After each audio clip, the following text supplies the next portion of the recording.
my channel, or welcome back to my channel if you're returning. My name is Destiny, and today I'm going to give you 5 tips on how to start running, even if you've never ran before. I got you. Tip number 1 is to start slow.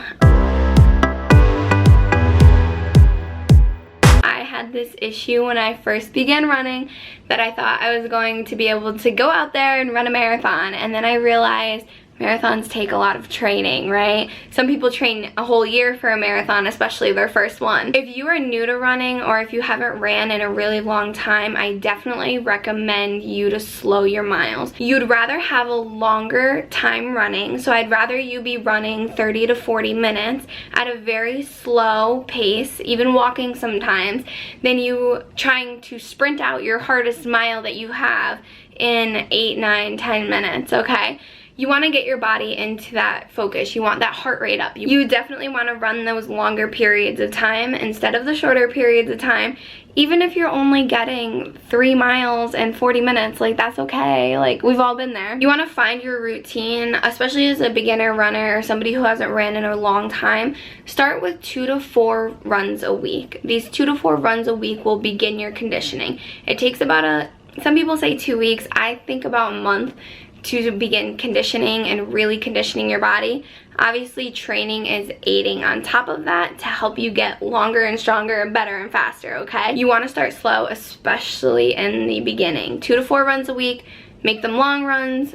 Don't worry about the miles, don't worry about your pace, just worry about running until you feel like you're totally done for the day. Tip number 2. Tip number 2 is I want you to set long-term goals for yourself. Right now, my long-term goal for myself is I want to be able to run a marathon by next year. Obviously, there's a lot going on, but that doesn't mean that I can't go outside and run around my block 20 bajillion times, okay? Is that the most fun form of running? No. But is it getting the running that I need for the day done? Absolutely. I also recommend setting short-term goals as well. Not necessarily for mileage, but I know I really like to set my personal record paces. So right now my personal record is 8.5-ish minutes for a mile, and I definitely try to up that every few weeks, just to kind of keep me motivated and see how fast I really can go. And obviously this has been after months of training. I've been training for this marathon now since March, so I definitely started really slow. I think my mileage started at about 12:30 a minute, and I would do the same thing. I would go out on a Tuesday morning before I went to work at 5:30 a.m. and I would go run for about 40-50 minutes, and I would only get a few miles in, but I felt good after. So these short-term and long-term goals can really help you, and to really set a plan and a path on how you're going to get there, how many miles you need to run a week. And there are a lot of good apps that have those as well, so maybe I'll include them right here for you. Tip number 3 is I want you to be at the gym as well. You need to incorporate strength and flexibility training on the days that you're not running. So if you choose to begin and you're only running 2 times a week, I want to see you in the gym the other 2 days a week. One day working on your strength training, the other day working on flexibility. Now, as you progress and as you condition better, you will obviously extend the amount of time you're at the gym, the amount of days that you go to the gym, all of these things. You have to set a time. This is for you. This is for nobody else. Nobody else can do these miles for you. Nobody else can run, but you really need to set that motivation for yourself and get out there and just do it. Like, you want to target these main muscles, so targeting your leg muscles, even your back muscles.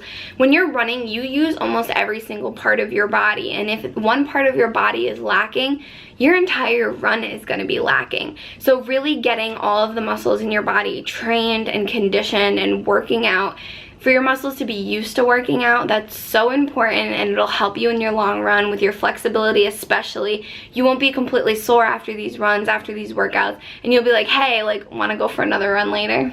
I'm just kidding, you probably won't. Tip number 4.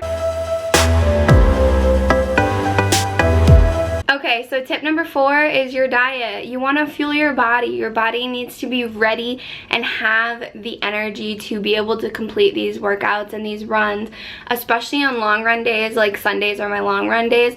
The night before, packing my food at a different level on Saturdays than I would at any other day. So I'm definitely eating more and kind of like fueling my body more throughout the day instead of just having 3 meals up per day. Tip number 5.